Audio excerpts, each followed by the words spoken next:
If Romney runs, could he get the nomination? Could he defeat Bush for the nomination and the other candidates? Well, for the purposes of this video, let's assume that Romney runs. I'm not making that assumption, but let's just talk about it as if he did. Romney starts off with a significant lead over Bush in the polling among Republicans. He's at about 22% in the last CNN poll, and Bush is at 12%. All the other candidates are at single digits. I think the next one is either Rand Paul or Ben Carson at 9%, and then they're all 8, 7, 6, 5, 4, 3, and down from there. And Romney's lead is, of course, based on the fact that people know him and like him, and all of the Republican primary voters voted for him in the election of 2012 and were disappointed at his failure to win.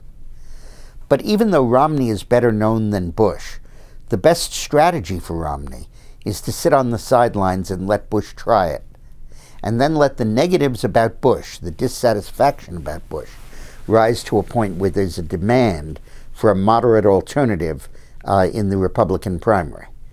The center-right of the Republican Party, which is still the dominant faction, is, as I've said before, essentially a monarchical and legitimist institution.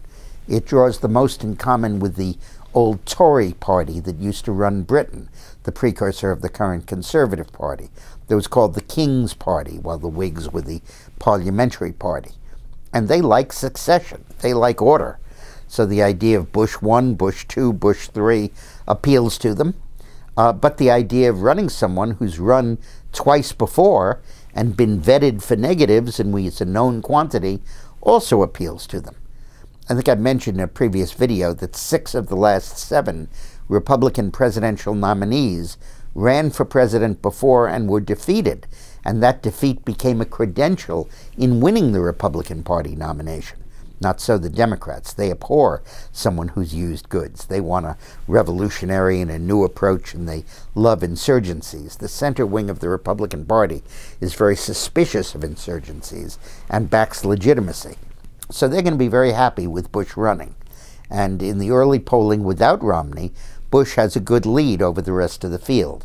I think CNN has him at 14 or 15, and the rest of the field in single digits with Romney out. But Bush has a lot of negatives. Immigration, where he's adopted a stand very similar to Obama's. The only point of difference is he wouldn't have done it by executive order, but he would have done it by legislation, the amnesty for illegal immigrants. He also is one of the articulators and founders and architects, really, of the Common Core curriculum that's falling into increasing disfavor with Republican conservatives, homeschoolers, and people on the conservative right.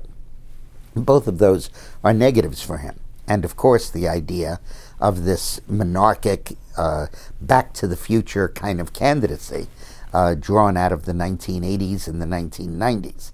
Now, in a general election, there's always a Clinton to save a Bush. If we're going to nominate Clinton, we might as well nominate Bush, because the issues are the same. But many people will feel that Bush can't use against Hillary the same issues that other people can, because he's trading on his last name just as she is, and has not made his own way in the world just as she hasn't. So I think Romney's best strategy is to sit back and see if Bush fails. If Bush succeeds and looks like he's coasting to the nomination, my guess is Romney doesn't get in. But if Bush stumbles and falls in some of the polling, and maybe in 1 or 2 of the early primaries, I think you might then see Romney get in, and he might emerge as a last-minute center-right alternative to a Bush candidacy. Now, of course, Romney, if he runs, has a lot of rehabbing to do, and it's going to be very difficult for him to do that. He has got, for once and for all, to address the issue of Bain Capital. His failure to do that in the last election, in my view, cost him the presidency. He needs to explain that that was largely a positive record, not a negative one, and that it largely created jobs rather than destroyed them. And he also, of course, has to overcome the loser image. But for the Republican Party, being a loser is not all that bad. They tend to like him, and they tend to nominate him. Thanks for watching.